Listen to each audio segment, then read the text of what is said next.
आता या सगळ्या परिस्थितीमध्ये आम्ही जेव्हा ईव्हीएमवर आक्षेप घेतो तेव्हा ते असं म्हणतात की तुम्ही हरलेले लोक कसे काय बोलू शकताय, जिंकलात तेव्हा बोलला नहीं।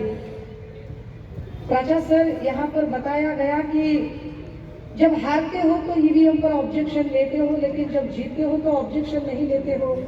और जीते वाले लोग क्या जब कह रहे हो कि आप दोबारा बैलेट पर इलेक्शन ले लो, तो लोकसभा में जो आपने जीता है चुनाव, क्या आप लोकसभा के लिए बोलोगे कि हाँ हम इस्तीफा देकर फिर से लड़ने के लिए तैयार हैं? तो हम आपको यह बता दें कि महाराष्ट्र चुनाव में लोकसभा में जीते हुए उम्मीदवार बलवंत वानखेड़े जी ने कहा कि हाँ मैं इस्तीफा देकर दोबारा बैलेट पर लड़ने के लिए तैयार हूँ। यहाँ पर जितेंद्र आबाद दादा बैठे हैं और इन्होंने कहा कि मैं जिंक लो असलो, फिर भी मैं कहता हूँ कि हाँ मैं दोबारा से फिर चुनाव लड़ने के लिए तैयार हूँ। अगर आपकी हिम्मत है आप बैलेट लाइए, मैं दोबारा लड़ने को तैयार हूँ।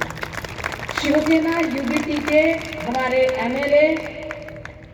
एमएलए सुनील राउत जी ने कहा कि मैं जीत कर आया हूँ, लेकिन मैं फिर भी कहता हूँ कि हाँ मुझे लीड कम है और मैं दोबारा फिर एक बार लड़ने के लिए तैयार हूँ, मैं इस्तीफा देने के लिए तैयार हूँ।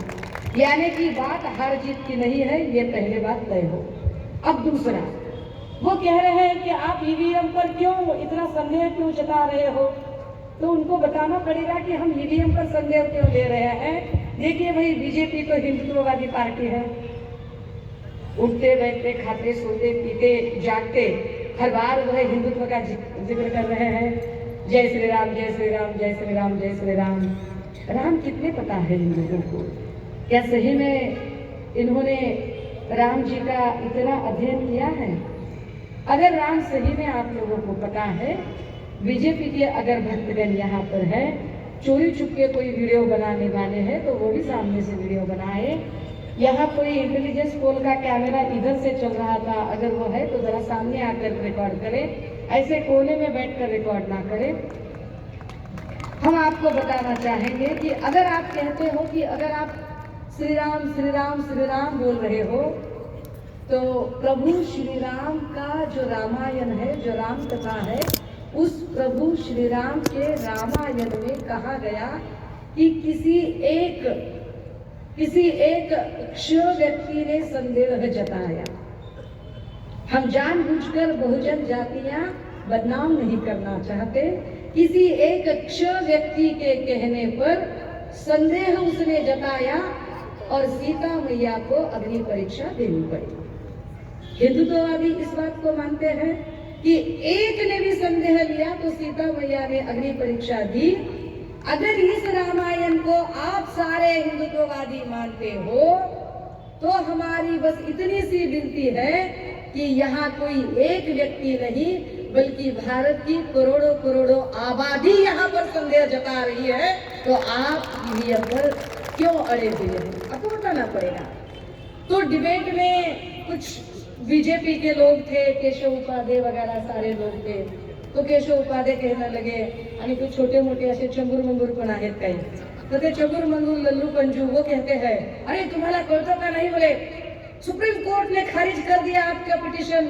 अगर सुप्रीम कोर्ट ने आपका पिटीशन खारिज कर दिया है तो आप कौन होते हो? सुप्रीम कोर्ट ने कहा कि यह पिटीशन नहीं चलेगा। हम आपको बता दें, हालांकि यहाँ पर बहुत ज्यादा मुझसे ज्ञानी और मुझसे ज्यादा स्टडीड लोग इस मंच पर बैठे हैं। मैं बहुत छोटी सी फील्ड में काम करने वाली कार्यकर्ता हूँ, लेकिन जितना कुछ संविधान को मैंने जाना है, समझा है, माना है, तो संविधान कहता है, संविधानकर्ता कहते हैं कि अकॉर्डिंग टू इंडियन कॉन्स्टिट्यूशन इस देश के जितने भी इंस्टीट्यूशन है, ईडी है, सीबीआई है, इलेक्शन कमीशन है, सुप्रीम कोर्ट है, पार्लियामेंट है, असेंबली है, जो भी है, जितने भी इंस्टीट्यूशन बने हैं वो संविधान की बदौलत बने हैं। और संविधान जो बनाया है वह लोगों के लिए बनाया है, लोग संविधान के लिए नहीं बने हैं। लोग संविधान के लिए नहीं है, संविधान लोगों के लिए है। और संविधान से बने हुए इंस्टीट्यूशन, ये सारे के सारे इंस्टीट्यूशन लोगों के लिए बने हैं, लोग इंस्टीट्यूशन के लिए नहीं बने हैं। तो सुप्रीम कोर्ट लोगों के लिए बना है, लोग सुप्रीम कोर्ट के लिए नहीं बने हैं। लोग सुप्रीम कोर्ट के लिए नहीं बने हैं। लोग अगर कहते हैं कि वी डिनाई योर जजमेंट, हम आपका जजमेंट नहीं मानते हैं, तो नहीं मानते हैं, नहीं मानते हैं। और इतनी तो अकल हम में भी है कि सुप्रीम कोर्ट कोई जजमेंट देता है तो उस जजमेंट को रिव्यू करने का हक पार्लियामेंट के पास है, और पार्लियामेंट अगर कोई निर्णय लेता है, वह निर्णय अगर आप नहीं मानते हो तो उसे रिव्यू, उसे चेक एंड मेट करने की ताकत यह कोर्ट में है। सुप्रीम कोर्ट और संसद दोनों चेक एंड बैलेंस पर टिके हुई दो इंस्टीट्यूशंस है, तो आपको उसके बारे में भी सोचना पड़ेगा। तो फिर कहते हैं, लल्लू पंजू लोग होते हैं, कहते हैं अरे आप क्या बात कर रही हो, पढ़े लिखे लोग हैं हम सारे। चंद्रशेखर बावनकुले साहब, क्या कहूँ मैं इनके, देखो नाम, ये ऐसी हालत है सर, इन लोगों के नाम लेते ही लोग हंस पड़ते हैं। इतने ज्ञानी लोग हमारे बीजेपी के, महाराष्ट्र के बीजेपी में पड़े हैं। चंद्रशेखर बावनकुले ने कहा 4 दिन पहले, बोले पवार साहेब तुम्हाला कळतं का नाही, या महाराष्ट्राच्या 14 कोटी जनतेने आम्हाला निवडून दिले। अरे महाराष्ट्राची लोकसंख्या किती दादा, 14 कोटी? अरे महाराष्ट्राची लोकसंख्या 12.5 ते 13 कोटी। 13 कोटी मध्ये वोटिंग किती, मतदार किती, तर 9 कोटी। 9 कोटी मध्ये प्रत्यक्ष मतदान किती झालं, तर 4 ते 4.25 कोटी। 4.25 कोटीतलं भाजपला किती मिळालं, तर 1 कोटी 26 लाख मतदान। 1 करोड़ 26 लाख का जो मतदाता है वो बीजेपी की तरफ है, और बीजेपी कह रही है कि 14 करोड़ की आबादी ने हमें चुनकर दिया है। अरे धोत्रावर इन करतो आम्ही का डोसक्याला धोरकन लावतो, काहीतरी पटण्यासारखं बोल ना दादा, कुठून 14 कोटीचा आकडा आणला तू, 1 कोटीचं मतदान तुम्हाला मिळालंय। आमचं म्हणणं काय आहे बघा, इथल्या सगळ्याच्या सगळे चॅनलवाले काय म्हणत होते, आम्हाला सत्ता मिळेल असं कोणी सांगितलं नाही, हे आम्हाला मान्य आहे, पण त्यांनी काय सांगितलं होतं, ते असं म्हणाले होते की नेक टू नेक फाइट है, आणि कुणाला नेक टू नेक फाइट है, नेक टू नेक फाइट है, महाराष्ट्र में क्या होगा, तो नेक टू नेक फाइट होगा बोले। अच्छा, नेक टू नेक फाइट का मतलब ऐसे हुआ कि भाई 10 सीटें हमारी ज्यादा आएंगी या 10 सीटें उनकी ज्यादा आएंगी, चाहे वो सत्ता में बैठे या हम सत्ता में बैठे, ज्यादा से ज्यादा 10 से 15 सीट का फर्क होगा। अचानक से इतना फर्क हो जाता है, ये कौन सी नेक टू नेक फाइट है। और फिर कहते हैं कि लैंडस्लाइड विक्ट्री है, लैंडस्लाइड विक्ट्री है। हमें भी तो बताओ कि लैंडस्लाइड विक्ट्री हुई कैसे।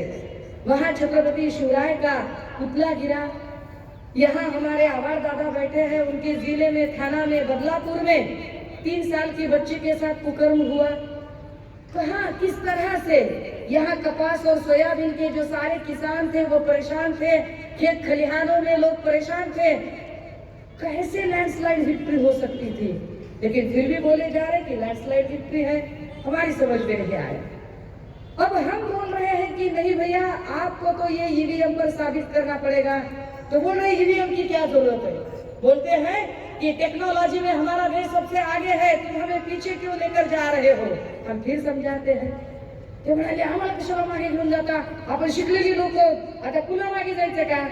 साधे गणित आहे राजे हो, या देशामध्ये शेतीचे उत्पन्न वाढवण्यासाठी आपण पारंपरिक पद्धतीने शेती करायचो, ती यांत्रिक पद्धतीने सुरू केली। उत्पन्न वाढवण्यासाठी आपण खतं वापरली, संकरित बी बियाणं वापरली, नंतर आपल्या असं लक्षात आलं की संकरित बी बियाणामुळे कर्करोग वाढू शकतो, कॅन्सर वाढू शकतो। मग आता काय केलं लोकांनी, संकरित नाही, गावठी ज्वारी द्या, गावठी भाजी द्या, गावठी फळं द्या, खता वापरलेलं नको। पुन्हा लोक परतले ना, दुष्परिणाम कळल्यावर परतले ना। आमचं तेच म्हणणं आहे की लोकशाहीला कॅन्सर लागला ईव्हीएमचा, हा कॅन्सर आम्हाला काढायचा आहे, म्हणून आम्ही हे मागत आहोत। तर ते म्हणतात नाही नाही असं कसं चालेल म्हणे, याला फारच वेळ लागतो का। तो म्हणे ते फ्रान्स असेल, जपान असेल, जरी तुम्ही सगळे हे केदार साहेब, आवाड साहेब फार उदाहरणं देत आहेत फ्रान्सची, ग्रेट ब्रिटनची, जपानची वगैरे, पण त्यांची लोकसंख्या फार कमी आहे, भारताची लोकसंख्या जास्त आहे, त्यामुळे भारतामध्ये ईव्हीएमच असलं पाहिजे। माझं त्याच्यावर अजून एक काउंटर उत्तर आहे, आपण फक्त उत्तर देतोय त्यांच्या आक्षेपांना. आणि का देते ही सगळी उत्तरं तुम्हाला माहित पाहिजेत. त्यांचे व्हॉट्सअप युनिव्हर्सिटीचे विद्वान जेव्हा तुम्हाला सोशल मीडियावर बोलतील ना, तेव्हा त्यांना काउंटर करायला तुमच्याकडे उत्तर पाहिजे की काय काउंटर द्यायचे त्यांना. जब ये लोग आपको पूछते हैं कि अरे भाई ये बहुत ज्यादा आबादी वाला देश है, इतनी बड़ी आबादी के